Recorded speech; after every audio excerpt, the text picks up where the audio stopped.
Assalamualaikum warahmatullahi wabarakatuh. Perkenalkan, nama saya Manda Dwi Setiorini dari kelas TKBN 2B, nomor BP 2012060. Pada video kali ini, saya akan menjelaskan materi tentang neraca energi. Yang pertama, definisi dari neraca energi. Neraca energi adalah cabang keilmuan yang mempelajari tentang kesetimbangan energi dalam sebuah sistem. Neraca energi dibuat berdasarkan dari hukum pertama termodinamika. Neraca energi tidak memiliki variabel produksi karena energi tidak bisa dihasilkan, namun bisa diubah bentuknya. Persamaan dari neraca energi adalah kalor masuk ditambah kalor produksi sama dengan kalor keluar ditambah kalor akumulasi. Kemudian ada jenis-jenis energi. Yang pertama, energi kinetik. Energi kinetik adalah energi yang keberadaannya itu berhubungan dengan pergerakan benda. Contohnya, sepeda motor yang bergerak. Yang kedua, energi potensial. Energi potensial itu adalah energi yang dimiliki oleh suatu benda dalam berbagai bentuk. Besarnya energi potensial itu dipengaruhi oleh gravitasi, ketinggian, dan bentuk benda. Contohnya adalah buah yang jatuh dari pohon. Yang ketiga, energi mekanik. Misalnya, saat benda belum bergerak, benda tersebut memiliki energi potensial. Lalu, saat benda tersebut memiliki energi potensial, benda tersebut juga akan memiliki energi kinetik. Yang keempat, energi pegas.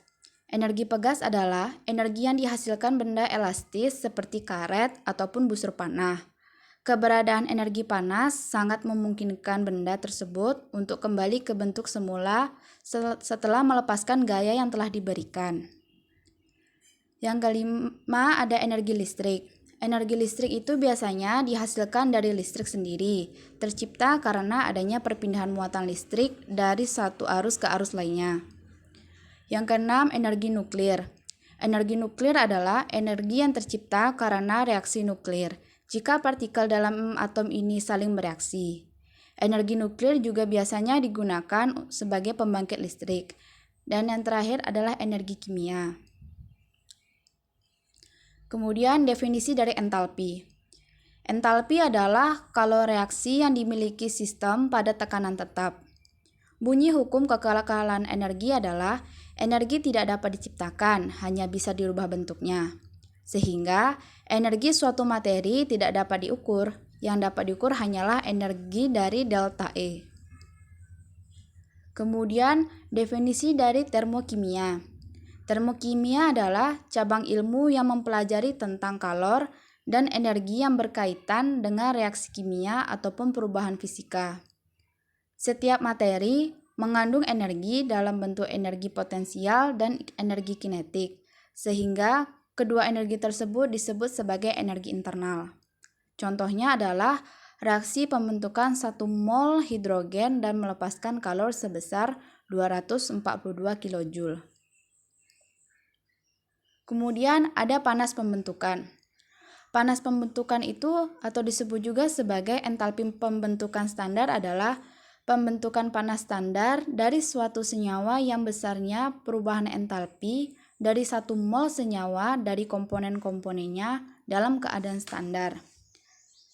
Disimbolkan dengan lambang delta HF theta dan delta FHE theta. Rumusnya adalah delta F entalpi theta sama dengan sigma koefisien delta FH theta produk dikurang sigma koefisien delta FH theta reaktan.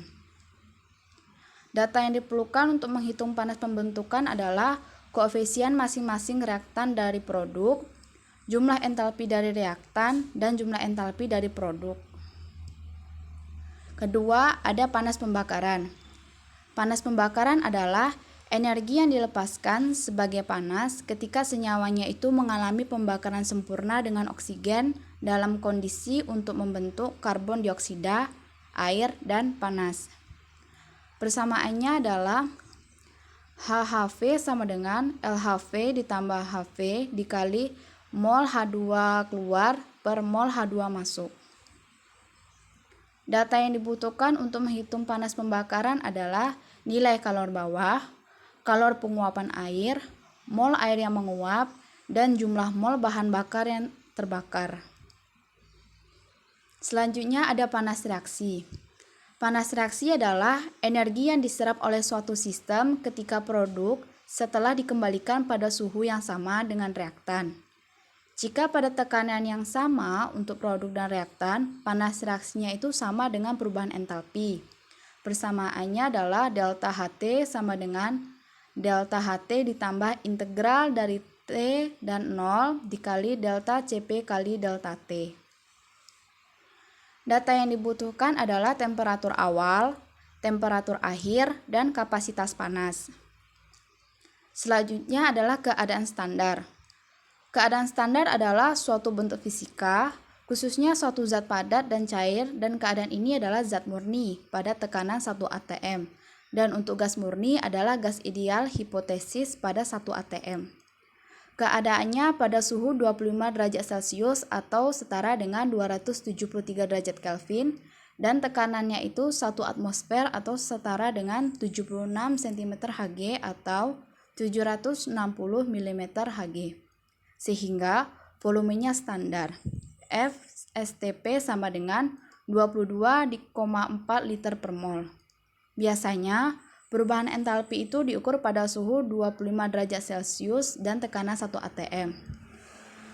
Variabel yang diketahui biasanya variabel temperatur, volume, dan tekanan. Panas sensibel. Panas sensibel adalah panas yang dibutuhkan untuk menaikkan suhu air. Bila kita memanaskan air secara perlahan, suhu air akan naik dan pada satu titik akan mendidih. Panas sensibel adalah panas karena temperaturnya yang berubah namun fasanya tetap. Rumusnya sama dengan Q sama dengan M dikali C dikali delta T. Contoh panas sensibel adalah air panas yang dibiarkan di ruangan terbuka. Yang kedua, suhu tubuh manusia meningkat ketika sedang berkeringat dan suhu tubuh manusia itu menurun ketika sedang mengalami kedinginan. Terakhir ada panas laten. Panas laten adalah panas yang dibutuhkan untuk merubah wujud suatu fasa dari bahan atau zat dengan temperatur yang konstan. Persamaan panas laten adalah L sama dengan Q per M, di mana L adalah kalor laten, Q sama dengan panas yang diserap atau yang dilepas, dan M sama dengan massa suatu zat. Contoh panas laten adalah air mendidih di atas kompor berubah karena fasanya dari cair ke uap. Yang kedua, kalor hilang dari tubuh manusia karena kalor laten penguapan yang mana airnya itu lebih tinggi. Dan yang terakhir adalah pembentukan air menjadi es dalam freezer. Sekian, terima kasih. Apabila ada kesalahan dan kekurangan mohon dimaafkan. Saya akhiri. Wassalamualaikum warahmatullahi wabarakatuh.